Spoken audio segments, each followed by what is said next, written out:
ఉభయ గోదావరి జిల్లా వైసీపీలో మార్పులు చేర్పులపై కసరత్తు కొలిక్కొచ్చింది. క్రిస్మస్ తర్వాత అధికారిక ప్రకటన చేసే అవకాశం ఉంది.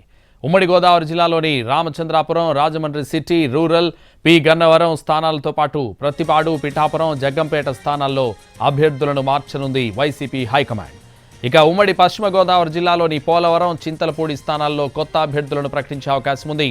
మార్పులపై అయిష్టత చూపిన నేతలను బుజ్జగిస్తోంది పార్టీ హైకమాండ్.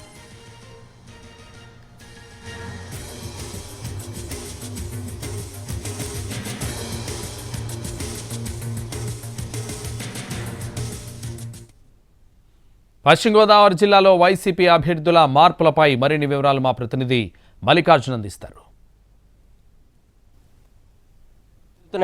వైసీపీ ఉమ్మడి పశ్చిమ గోదావరి జిల్లాలో అభ్యర్థుల మార్పులు చేర్పులపైన ప్రత్యేకమైనటువంటి ఫోకస్ పెట్టింది. ఇప్పటికీ జిల్లా వ్యాప్తంగా 15 అసెంబ్లీ స్థానాలకు గాను గత ఎన్నికల్లో 13 స్థానాలను వైసీపీ సొంతం చేసుకుంది. వచ్చే ఎన్నికల్లో 15 అసెంబ్లీ స్థానాలు సాధించాలి అంటే అందుకు అభ్యర్థుల మార్పులు చేర్పులు అనేవి కీలకమైనవి. ఇప్పటికే పోలవరం, చింతలపూడి నియోజకవర్గాలకు సంబంధించి సిట్టింగ్ ఎమ్మెల్యేలు ఎవరైతే ఉన్నారో చింతలపూడి నుంచి ఉన్నటువంటి ఉన్నమట్ల రాకాడ ఎలిజాని తాడేపల్లి పిలిపించి సీట్లు మార్పు చేస్తున్నట్టుగా సమాచారం ఇచ్చారు. ఇప్పటికే ఆయన్ని అమలాపురం ఎంపీగా వెళ్లాలని పార్టీ పెద్దలు సూచించడం జరిగింది. దీనిపైన పునరాలోచించుకుని చెబుతానన్నటువంటి పరిస్థితులు కూడా చోటు చేసుకున్నాయి. అతని స్థానంలో కొత్త అభ్యర్థికి అవకాశం ఇచ్చేటటువంటి అవకాశం కనిపిస్తుంది. అలాగే పోలవరం ఎమ్మెల్యే ఎవరైతే ఉన్నారో ఇప్పటికీ 4 సార్లు ఎమ్మెల్యేగా గెలిచినటువంటి తెల్లం బాలరాజు విషయంలో కూడా ఇప్పటికీ తాడేపల్లి నుంచి పార్టీ పెద్దలు పిలిపించి మాట్లాడడం జరిగింది. ఆయన సీటు కూడా ఈ 2 సీట్లలో కూడా మార్పులు అనేవి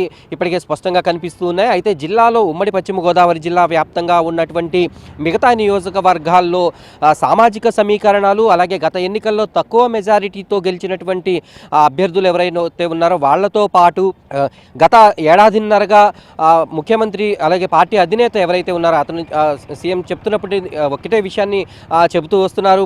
నిత్యం జనంలో ఉండాలి, పార్టీ కార్యక్రమాలను జనంలోకి తీసుకెళ్లాలని పార్టీ అధినేత సూచిస్తూనే ఉన్నారు. 0 నుంచి 13 స్థానాలను వైసీపీ కైవసం చేసుకుంది. మరి వచ్చే ఎన్నికల్లో అంతకు మించినటువంటి రిజల్ట్ సాధించాలంటే ఖచ్చితంగా అభ్యర్థుల మార్పు అనే దానిపైన ఇప్పటికీ అధిష్టానం ఫోకస్ పెట్టడం జరిగింది. ఇప్పటికీ చింతలపూడి, పోలవరం అభ్యర్థులకి సిట్టింగ్ ఎమ్మెల్యేలు ఎవరైతే ఉన్నారో వాళ్ళకి ఇప్పటికీ మార్పులు చేర్పులపైన వాళ్ళకి పూర్తి స్థాయి సమాచారం అందించారు. అలాగే రానున్నటువంటి 2 రోజుల్లో ఏలూరు, అలాగే ఆచంట, ఉండి, పాలకొల్లు, నరసాపురం నియోజకవర్గాలతో పాటు మరికొన్ని నియోజకవర్గాలపైన చర్చలు జరిగేటటువంటి అవకాశం ఉంది. అభ్యర్థుల్ని తాడేపల్లి పిలిచి వారికి సమాచారం అందించేటటువంటి అవకాశం ఉన్నట్టుగా మనకి చాలా స్పష్టంగా తెలుస్తోంది. అలాగే నరసాపురం పార్లమెంటు, ఏలూరు పార్లమెంటు పైన కూడా ప్రత్యేకమైనటువంటి ఫోకస్ ఇప్పటికీ అధిష్టానం పెట్టడం జరిగింది.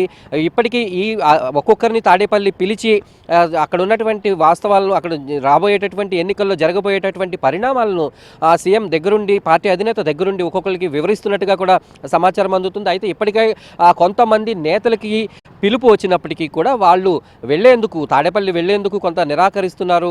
తమకు ఇప్పుడున్నటువంటి సీట్లలోనే కొనసాగించాలి అనేటటువంటి ఒక పట్టుబట్టి కూర్చున్నట్టుగా కూడా మనకి తెలుస్తోంది. మొత్తానికి ఉమ్మడి పశ్చిమ గోదావరి జిల్లా వచ్చే ఎన్నికల్లో చాలా కీలకమైనటువంటి జిల్లా కావడంతో ఇప్పటికీ వైసీపీ ముందుగానే ఎన్నికలకు సన్నద్ధమవుతున్నట్టుగా కనిపిస్తూ ఉంది. మొత్తం అభ్యర్థులు మార్చినప్పటికీ కూడా తాము ఎక్కడ తమకి చోటు కల్పించినప్పటికీ కూడా మేము అక్కడి నుంచి పోటీ చేసేందుకు సిద్ధంగానే ఉన్నాం. ఎందుకంటే 2019లో పార్టీ అధినేత వ్యూహాలు అనుసరించి వెళ్లడం వల్లే 2014లో పోటీ చేసిన వాళ్ళకి తర్వాత మార్పులు చేర్పులు చేసి 2019లో ఏ రకంగా అయితే ఇచ్చారో అదే రకంగా 2019లో మార్పులు చేర్పులు జరిపినప్పటికీ ఆయన వ్యూహాలు ఎప్పుడు తప్పుగా అనేటటువంటి ఒక ఆలోచనలతో అయితే నాయకులు అయితే కనిపిస్తున్నారు.